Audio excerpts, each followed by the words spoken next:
Assalamualaikum warahmatullahi wabarakatuh.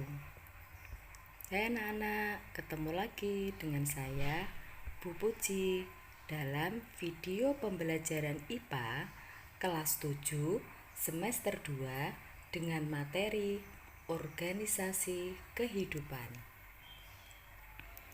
Sebelum kalian mempelajari materi lebih lanjut, kalian harus mengetahui dulu capaian yang harus kalian kuasai setelah menyaksikan video ini.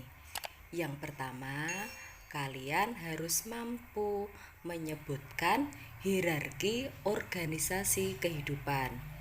Yang kedua, setelah menyaksikan video ini, kalian mampu membedakan bagian-bagian pada sel hewan dan sel tumbuhan. Dan yang ketiga, setelah menyaksikan video ini, kalian mampu membedakan jaringan, organ, dan sistem organ. Silahkan kalian simak video ini sampai selesai. Jangan di skip ya, karena di akhir video ini akan ada kuis yang harus kalian kerjakan. Sekarang kita akan membahas tentang materi organisasi kehidupan. Anak-anak, namanya organisasi itu pasti memiliki susunan seperti organisasi yang ada di kelas kalian. Kan ada susunan pengurus kelas, mulai dari misalkan wali kelas, ketua kelas, sekretaris, bendara, dan sebagainya. Di kehidupan juga demikian, ada hierarki organisasi kehidupan. Jika kita mulai dari yang tingkatan paling rendah, itu ada yang namanya sel. Kemudian di atasnya sel itu adalah jaringan. Kemudian di atasnya lagi namanya adalah organ. Di atasnya lagi namanya adalah sistem organ. Dan hierarki yang paling tinggi itu namanya adalah organisme. Selanjutnya kita akan mempelajari tentang sel. Apa sel itu? Sel itu merupakan unit terkecil dari makhluk hidup. Untuk melihatnya, kita perlu bantuan alat yang namanya adalah mikroskop. Sel itu ada dua, sel tumbuhan dan sel hewan. Seperti apa perbedaannya? Nanti akan kita pelajari lebih lanjut. Sel memiliki beberapa bagian, yaitu membran sel atau selaput sel yang berfungsi untuk melakukan pertukaran zat. Yang kedua adalah nukleus atau inti sel. Fungsinya apa? Fungsinya untuk mengatur semua kegiatan sel. Yang ketiga adalah sitoplasma. Di dalam sitoplasma memiliki beberapa organel. Apa saja organelnya? Ada ribosom yang berfungsi mensintesis protein, ada mitokondria yang berfungsi untuk respirasi sel. Kemudian yang ketiga ada badan Golgi, fungsinya untuk ekskresi. Yang keempat adalah retikulum endoplasma yang berfungsi untuk mensekresi protein dan lemak. Kemudian yang kelima adalah vakuola dan yang keenam adalah kloroplas. Berikut ini adalah gambar dari sel hewan beserta bagian-bagiannya. Anak-anak, silahkan kalian perhatikan bagian sel hewan mulai dari sebelah kanan paling bawah. Itu ada namanya membran sel. Kemudian sitoplasma, lisosom, sentriol, aparatus Golgi atau badan Golgi, membran inti, nukleolus, nukleoplasma. Kemudian bagian yang sebelah kiri, mulai dari atas, retikulum endoplasma kasar, ribosom, retikulum endoplasma halus, dan mitokondria. Itu adalah bagian-bagian yang ada pada sel hewan. Sekarang bagian yang ada pada sel tumbuhan. Ini adalah gambar sel tumbuhan. Kita mulai dari sebelah atas, paling atas anak-anak ya. Paling atas itu ada yang namanya dinding sel.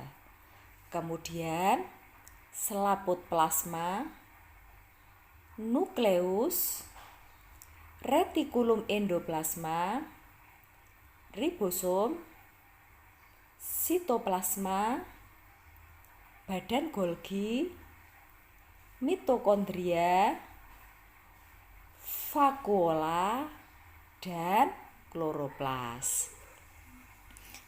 Setelah kalian memperhatikan gambar sel hewan dan sel tumbuhan, apa perbedaan dari keduanya? Kira-kira apa perbedaan dari keduanya?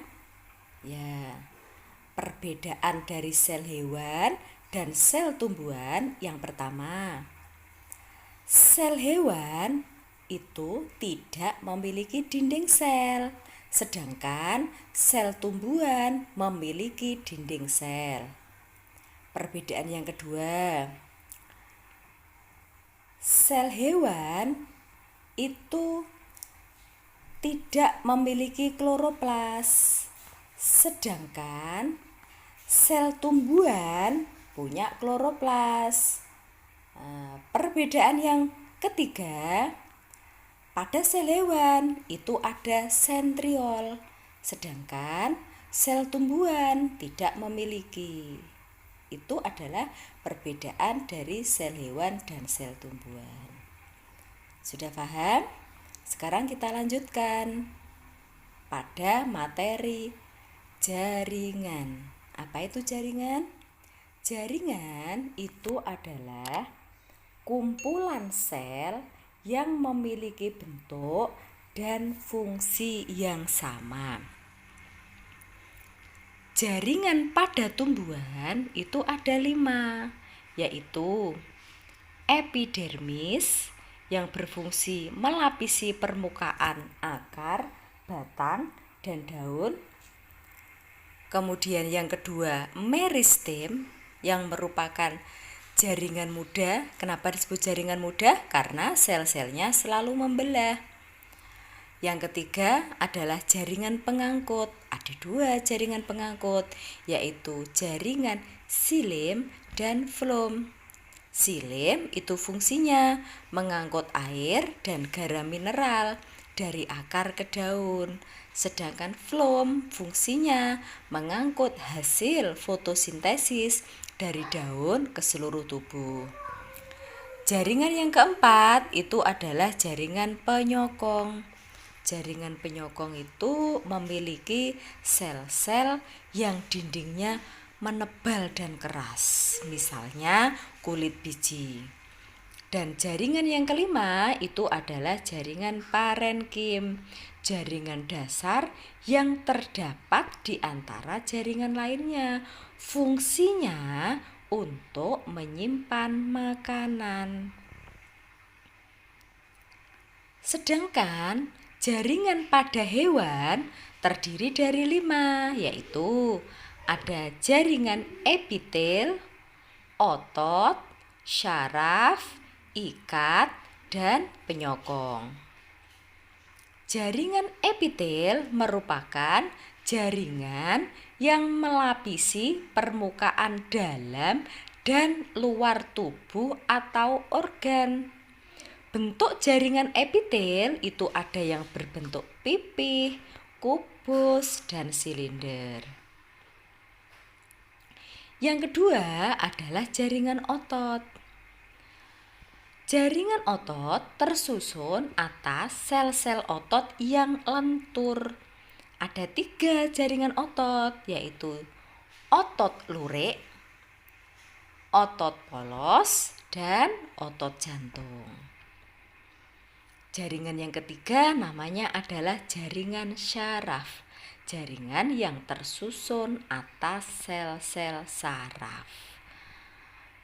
Yang keempat namanya adalah jaringan ikat, jaringan yang menghubungkan bagian tubuh dengan bagian tubuh yang lain, misalnya ligamen dan tendon.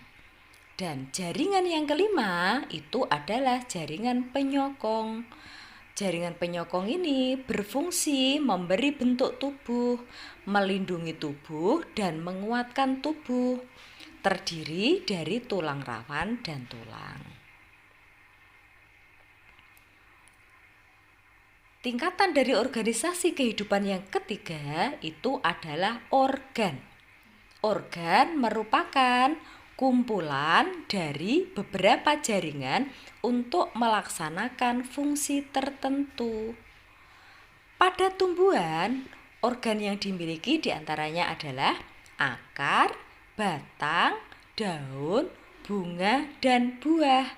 Sedangkan organ pada hewan dan manusia itu meliputi jantung, paru-paru, usus, hati, dan lain-lain. Yang selanjutnya adalah sistem organ. Sistem organ merupakan kerjasama berbagai sistem organ untuk mendukung satu fungsi di dalam tubuh. Contohnya apa? Di dalam tubuh kita itu ada sistem pernafasan, sistem pencernaan, sistem peredaran darah, sistem ekskresi, dan lain-lain. Nah, silakan kalian perhatikan tabel sistem organ beserta organ penyusunnya dan fungsinya. Yang pertama adalah sistem pencernaan. Fungsinya apa? Untuk mencerna makanan agar dapat diserap dan digunakan oleh sel-sel tubuh.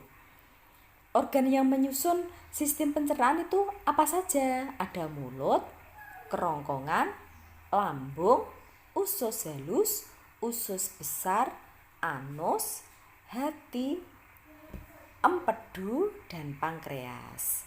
Yang kedua adalah sistem pernafasan.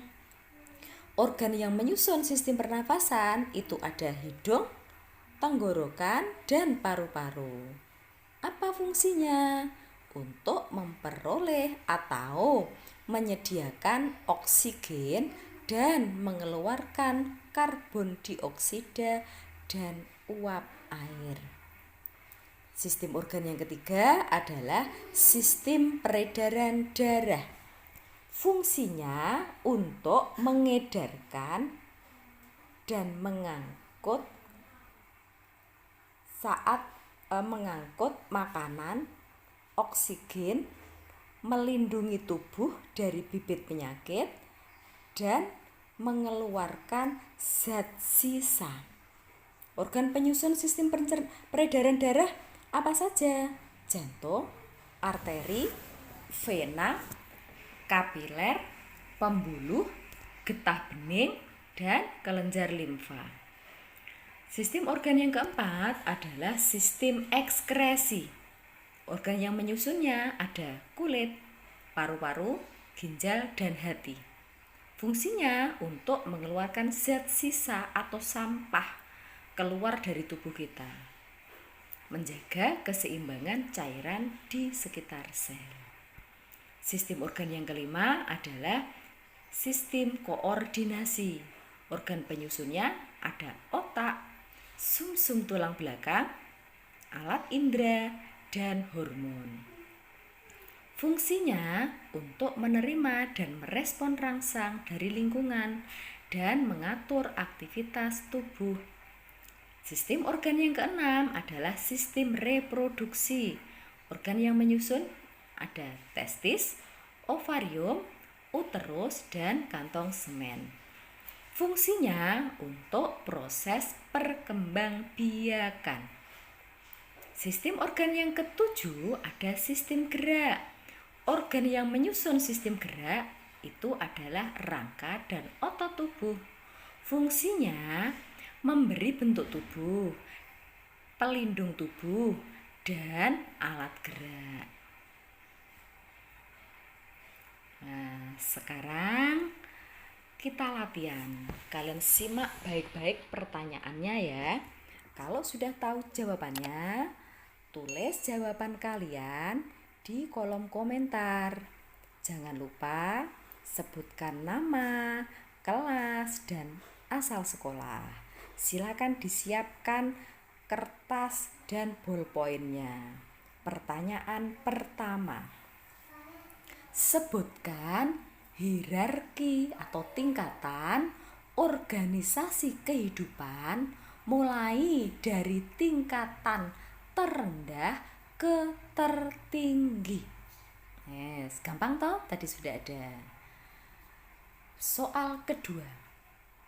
Apa perbedaan sel hewan dan sel tumbuhan? Pertanyaan ketiga yang terakhir. Sebutkan contoh jaringan, organ, dan sistem organ pada manusia. Oke, sudah tahu jawabannya? Silakan tulis di kolom komentar dengan menyertakan nama, kelas, dan asal sekolah. Selamat mengerjakan. Demikian anak-anak materi pada hari ini tentang sistem organisasi kehidupan. Semoga materi hari ini bermanfaat. Kurang lebihnya mohon maaf. Saya akhiri. Wassalamualaikum warahmatullahi wabarakatuh.